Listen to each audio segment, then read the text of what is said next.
It began as a hushed conversation behind Kensington Palace walls that aides tried to downplay and courtiers quickly silenced. But the look on Catherine, Princess of Wales's face as she exited that private meeting said everything the palace couldn't. Something was wrong, and it involved Charlotte. What was first dismissed as a rumor soon turned into a royal firestorm tied, not just to health, but to blood, legacy, and a secret DNA report. Before we go deeper into what this really means for the royal family, make sure to subscribe so you don't miss a single update. The meeting itself was never meant to exist in the public consciousness. Those familiar with palace routines have long noted that medical briefings follow a rigid protocol, quiet, controlled, almost invisible. But this one was different. Reports suggest that alongside William, Prince of Wales, and a select group of senior medical advisors, there was an additional layer of consultation that did not align with routine pediatric oversight. Insiders whisper that the phrase genetic clarification was used more than once, a phrase so clinical, so deliberate, that it instantly raised concerns among those present. It was not the kind of language used for reassurance. It was the kind used when certainty itself had been shaken. And then there was the silence, not the ordinary, practiced silence of royal discretion, but something far more severe. Staff were reportedly instructed to withdraw, conversations were halted mid-sentence, and communication channels were abruptly restricted. Palace administrative streams, ranging from internal aides to long-standing courtiers, described an atmosphere that shifted within minutes from controlled composure to something bordering on alarm. Catherine's exit only confirmed it. She did not linger. She did not offer even the smallest gesture of reassurance. Instead, she moved quickly, her expression pale, her composure visibly strained, as though the weight of what she had just heard was still unfolding in her mind. Later that evening, those close to the inner circle observed a subtle but undeniable change in William. Known for his measured demeanor, he appeared unusually guarded, his attention fixed almost entirely on Princess Charlotte. It was not the public reassuring presence expected of an heir. It was something more personal, more protective. Various interpretations of that moment suggest that whatever had been discussed behind those closed doors had already begun to ripple outward, quietly altering the dynamics within the family itself. Media insiders who had sensed for weeks that something was off began connecting fragments of information that previously made no sense. A delayed appearance here, a canceled engagement there. Small details, easily dismissed in isolation, now formed a pattern too consistent to ignore. And at the center of it all was a single, unsettling implication that this was never just about health. That the concern ran deeper into questions that the monarchy itself has historically treated as untouchable. Questions of blood, of lineage, of truth. Because once those questions are raised, even in whispers, they do not remain contained. They linger, they grow, and eventually they demand answers. But the chilling truth wasn't just about Charlotte's health, it was tied to a royal legacy that had long been buried until now. What if the monarchy's most protected secret wasn't locked in a vault, but hidden inside a document never meant to surface? A report, quietly commissioned, quietly sealed, and now quietly threatening everything. Because within the inner workings of the House of Windsor, secrets are not simply kept, they are structured, archived, and buried beneath layers of protocol designed to outlast generations. Yet reports suggest that this particular document did not follow the usual path. It was not processed through the traditional channels that govern royal records. Instead, it was commissioned, under circumstances so unusual that even seasoned insiders struggled to categorize it. A classified DNA assessment, they whisper, not routine, not symbolic, but deliberate and deeply consequential. Those familiar with the monarchy's archival system understand the weight of such a document. The royal archives are not just repositories of history, they are guardians of legitimacy. Every letter, every decree, every record exists to reinforce the unbroken continuity of the crown. And yet, according to various interpretations circulating within palace circles, this report was placed among those very documents, as though it carried the same gravity, as though it had the power to redefine something fundamental, something that could not be spoken openly, but could no longer be ignored. The timing alone raised questions. Why now? Why commission such an assessment at a moment when internal tensions were already quietly escalating? Observers had already noted subtle shifts within the royal structure, unspoken disagreements, recalibrated alliances, a sense that the balance of influence was no longer as stable as it once appeared. And then, almost in parallel, came the existence of this report, not announced, not acknowledged, but present, lurking beneath the surface, waiting to be understood. Insiders whisper that it was never intended for public knowledge, that it was meant only for the highest levels of the royal family, those entrusted not just with duty, but with the preservation of legacy itself. But even within that circle, its existence created a ripple effect, because a document like this does not remain neutral. It does not sit quietly. It forces questions. It demands interpretation. And perhaps most dangerously of all, it introduces doubt into a system that relies entirely on certainty. Adding to the unease was the reported involvement of external specialists. Not the usual royal physicians or advisors, but figures whose expertise suggested something far more technical, far more precise. Their presence implied that this was not a precautionary measure. It was an investigation. And investigations, by their very nature, begin with uncertainty and end with answers that cannot always be contained.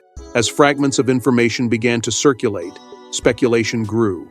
Not wild, unfounded speculation, but careful, measured concern from those who understood what was at stake. What exactly did the report confirm?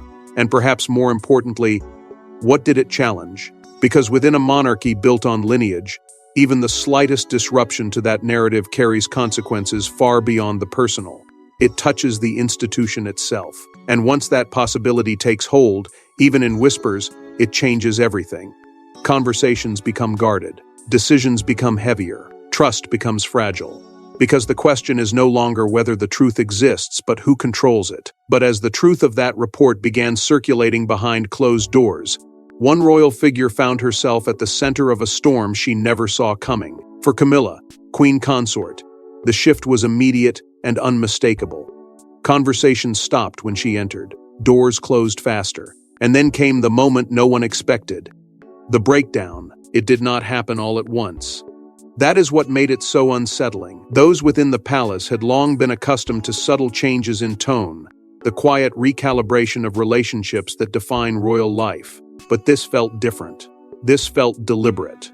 Reports suggest that in the hours following the internal briefings surrounding the now infamous report, the atmosphere around Camilla began to change in ways that could not be ignored. Conversations that once included her suddenly became guarded. Invitations to informal discussions grew scarce. Even the rhythm of daily interactions, those small, almost invisible exchanges that maintain unity, seemed to falter. Insiders whisper that the shift was not orchestrated by a single figure, but rather emerged organically, as though those aware of the situation were responding to something unspoken yet deeply understood. Because within the monarchy, perception is power. And once perception begins to shift, even slightly, the consequences ripple outward with remarkable speed. Camilla, who had spent years securing her position within the royal structure, now found herself navigating a landscape that no longer felt stable. The confidence that once defined her presence appeared to give way to something far more fragile. Then came the briefings. Those familiar with the matter suggest that Camilla was not immediately informed in full, that details were filtered, delayed, perhaps even softened. But eventually, the weight of the information reached her, and when it did, the impact was undeniable. Reports described visible emotional distress, uncharacteristic, unguarded, and impossible to conceal. It was not simply the content of the report that unsettled her. It was what that content represented. The possibility that something fundamental, something deeply rooted in the structure she had worked so hard to navigate, was now being questioned. An alleged confrontation followed. Not explosive, not public, but intense in a way that only private exchanges can be. Various interpretations suggest that Catherine, Princess of Wales, was present, alongside senior advisors whose role was not to comfort, but to clarify. The discussion, as it has been described, was measured but firm. There were no raised voices, no dramatic gestures, just the quiet, unrelenting pressure of truth being laid out piece by piece. And for Camilla, that pressure appeared to reach a breaking point. Her long-standing position within the monarchy, once seen as secure, suddenly felt exposed. Because the conversation was no longer just about her role. It was about legacy, about connections, about the delicate balance between personal history and institutional responsibility. And in that moment, the Parker-Olds connection, a thread that had always existed but rarely taken center stage, began to re-enter palace discussions with renewed intensity. Not as gossip, not as speculation, but as a factor that could no longer be dismissed. Those who witnessed the aftermath describe a moment of vulnerability rarely seen before, not staged, not controlled, but real. A pause in the carefully constructed image that had defined her public life. And in that pause, something shifted. Because vulnerability, within the walls of the monarchy, is not just personal, it is political. It invites scrutiny. It invites interpretation. And perhaps most dangerously, it invites action from those who see an opportunity to redefine the balance of power. But Camilla's reaction wasn't just emotional, it hinted at something deeper, something tied directly to the contents of that report. In a monarchy built on bloodlines, one question has always remained untouchable. Until now. Because once lineage is questioned, everything else begins to unravel. For centuries, the strength of the crown has not rested solely on power, wealth, or influence. It has rested on certainty. The unspoken agreement that the line of succession is unquestionable, that heritage flows cleanly from one generation to the next, untouched by doubt. This is the foundation upon which everything else stands. Titles, authority, legacy, they all trace back to a single, unwavering belief that the bloodline is secure. And yet, as whispers surrounding the report began to spread within the highest levels of the royal household, that certainty no longer felt as solid as it once did. History offers its own quiet warnings. There have been moments, scattered across centuries, when even the slightest suggestion of disputed lineage sent shockwaves through royal institutions. Not always publicly, not always dramatically, but internally. The consequences were profound. Alliances shifted, loyalties fractured. Entire branches of power were reconsidered. Because when legitimacy is questioned, even hypothetically, it forces those in power to confront a possibility they are never prepared for, that the system itself may not be as immovable as it appears. Now, according to those familiar with the unfolding situation, the report has introduced exactly that kind of uncertainty. Not a loud, undeniable revelation, but something far more dangerous, an unexpected variable.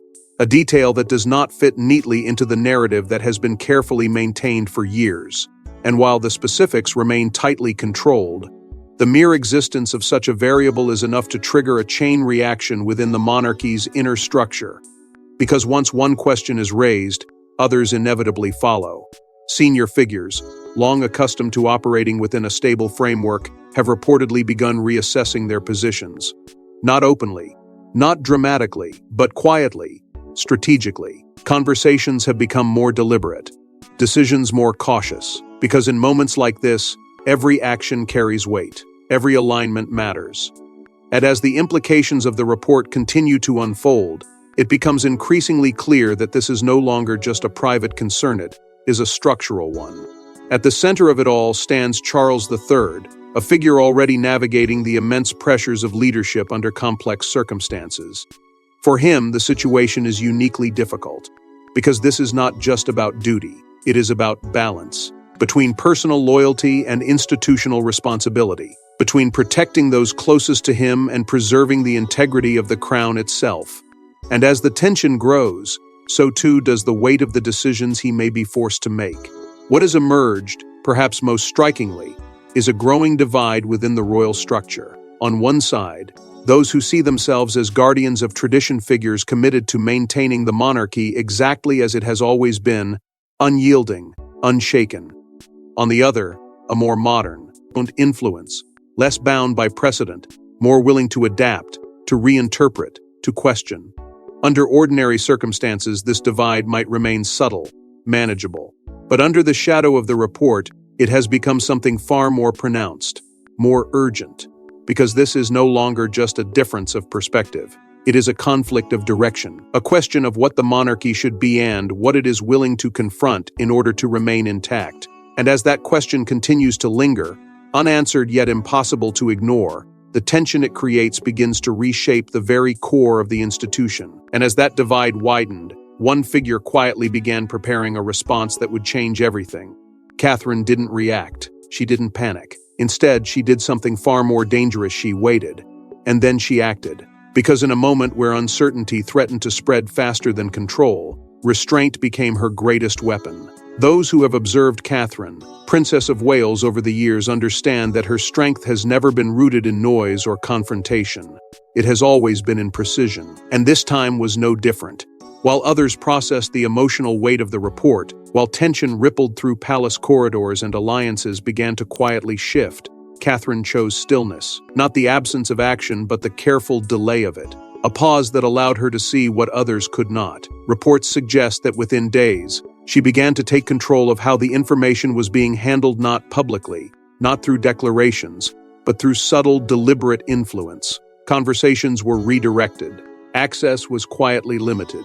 The flow of information, once uncertain and potentially volatile, began to narrow. Those within the inner structure describe a shift that was almost imperceptible at first, but impossible to ignore once it took hold. It was not about suppressing the truth. It was about controlling its movement, deciding who understood it, how they understood it, and when they would be allowed to act on it. What followed was not confrontation, but alignment. Catherine, according to insiders, began strengthening her connection with key royal figures, those who understood that the stability of the monarchy depended not on reaction, but on containment. Figures whose loyalty was not to individuals, but to the institution itself. Together, they formed a quiet but formidable network, one that operated without spectacle but with unmistakable purpose. This was not a public alliance. It did not need to be. Its power came from its discretion, from its ability to move without drawing attention, to shape outcomes without appearing to intervene. At the center of this strategy was silence, not weakness, not avoidance, but strategic silence. The kind that forces others to reveal their positions while you remain unreadable. Within palace circles, this silence began to carry weight. It created space for speculation, yes, but also for recalibration. Because when one of the most composed figures in the monarchy chooses not to speak, it sends a message far louder than words ever could. It signals control, it signals intent, and most importantly, it signals that something is being carefully, deliberately managed. Insiders claim that this was never about exposure, never about revealing the report in a way that would destabilize the institution. Instead, it was about control, about ensuring that whatever truth existed within that document did not dictate the future, but was instead integrated into it, on terms that preserved the monarchy's integrity. And in doing so, Catherine began to reposition herself within the royal hierarchy in ways that were subtle, but undeniably powerful. Influence shifted, dynamics adjusted. The balance of power, once taken for granted, began to tilt. Perhaps the most significant development was the emergence of what some have described as a new inner circle, not formally declared, not visibly structured, but clearly present. A group of individuals whose proximity to Catherine increased as the situation evolved. Their role was not to challenge, but to reinforce, to ensure that every decision, every movement, aligned with a singular objective, stability through control. And within that circle, Catherine was no longer just a participant in the monarchy's future, she was shaping it. But even the most calculated move couldn't prevent what came next, a moment that would ripple far beyond palace walls. It wasn't supposed to leak, it wasn't supposed to be seen. But when fragments of the truth slipped beyond palace control, everything changed overnight. At first, it was subtle. A passing mention in a quiet conversation. A carefully worded inquiry from a royal correspondent who seemed to know just a little too much. But within hours, what had once been tightly contained began to move quietly at first, then with growing urgency. Reports suggest that elements of the classified report had reached media insiders, not in full, not in any confirmed form, but in fragments. And in a world where even the smallest detail can ignite global speculation, fragments were more than enough. Those who track royal narratives for a living immediately sensed the shift. The tone of coverage changed. Questions became sharper, more pointed, more deliberate.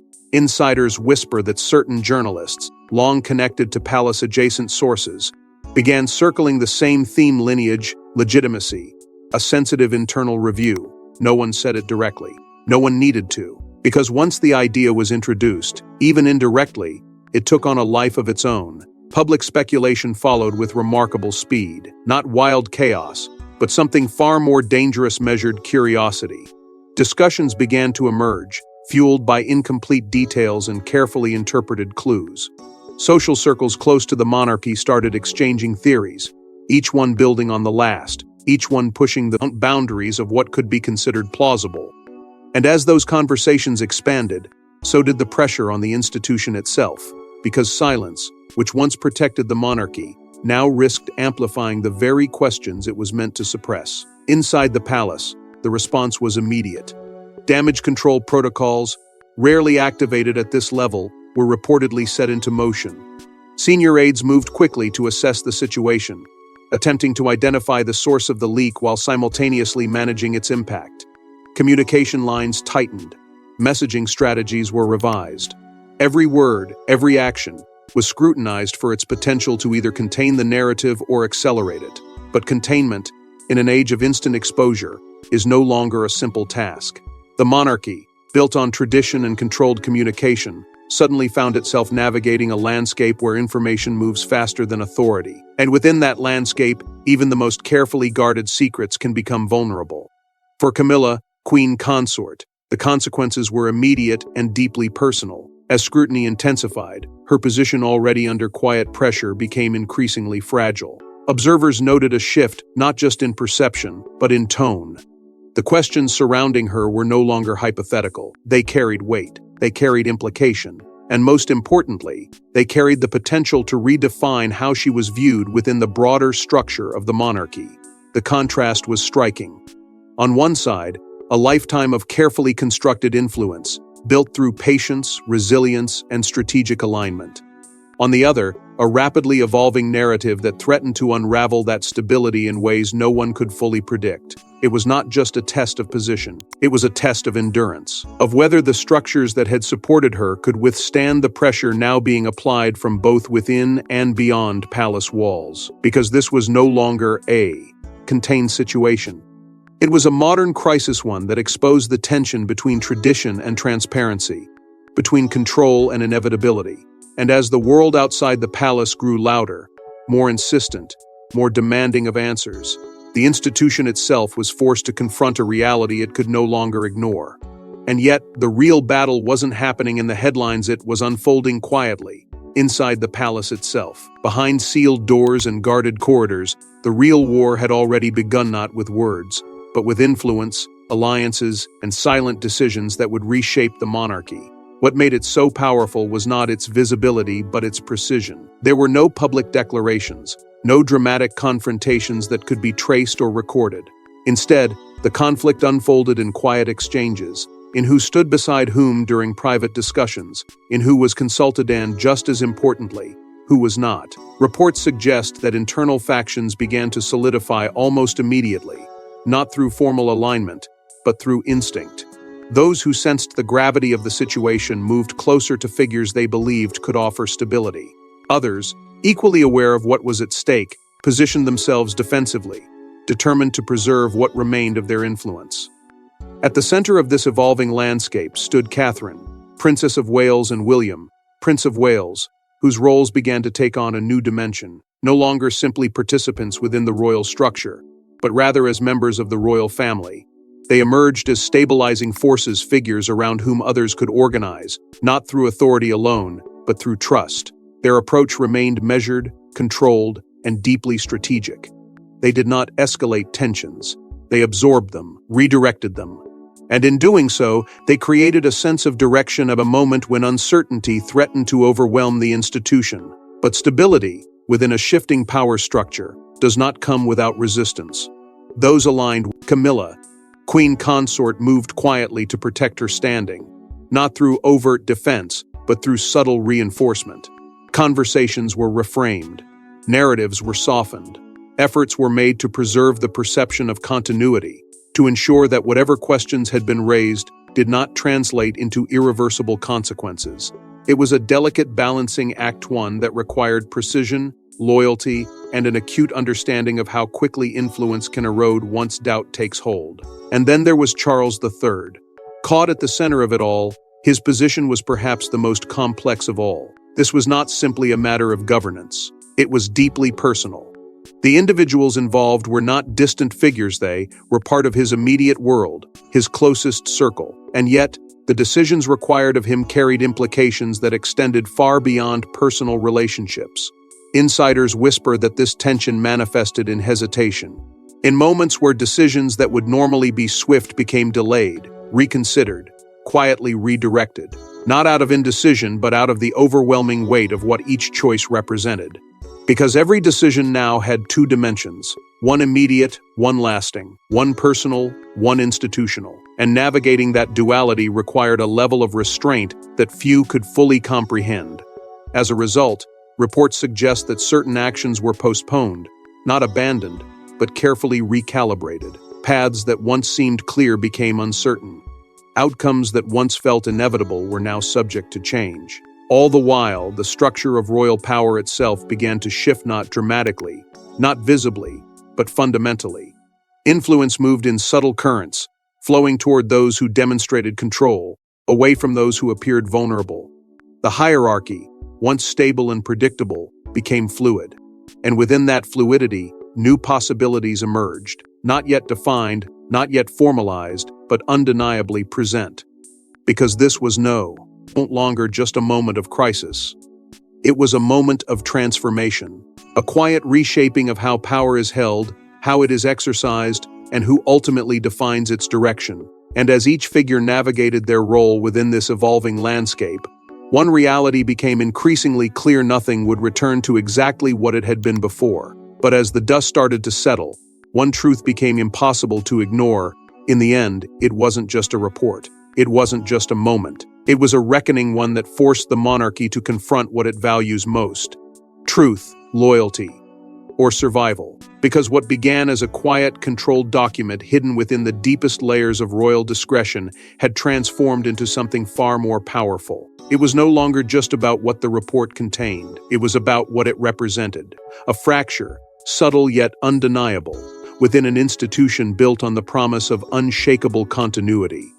The DNA report, once a closely guarded secret, had become a symbol of something deeper, something more difficult to contain. It exposed not just a question, but a vulnerability. And in doing so, it forced the monarchy to face a reality it had long avoided: the possibility that even its most sacred foundations could be challenged. Amid that uncertainty, one figure emerged with unmistakable clarity: Catherine, Princess of Wales, who had once operated within the structure, now stood at the center of its future, not through force, not through declaration, but through control, composure, and an unyielding commitment to stability. Her actions, quiet yet deliberate, had reshaped the narrative at a moment when it could have easily spiraled beyond control. Insiders suggest that her influence was no longer confined to participation; it had evolved into leadership. A leadership defined not by visibility, but by precision. And in that precision, the monarchy found a path forward. For Camilla, Queen Consort, the shift was equally profound but far less reassuring. The position she had spent years securing, navigating through scrutiny and skepticism, now stood redefined, not erased, not entirely diminished, but no longer untouchable. The perception of certainty that once surrounded her had given way to something far more fragile. And within the monarchy, perception is everything. Because once doubt enters the equation, it does not simply fade, it lingers, shaping how every action is interpreted, how every decision is judged. At the heart of it all remained Charles III, a figure caught between two forces that could not easily be reconciled. On one side, personal loyalty, the relationships, the history, the human connections that define his private world. On the other, legacy, the responsibility to preserve the institution he now leads, to ensure its survival beyond any single moment of crisis. It was not a choice that could be made lightly, and perhaps that was the greatest weight of all, not the decision itself, but the knowledge that whatever path he chose would shape the monarchy's future in ways that could not be undone. Because the monarchy did adapt. It always does. That is how it has endured. But adaptation does not come without cost.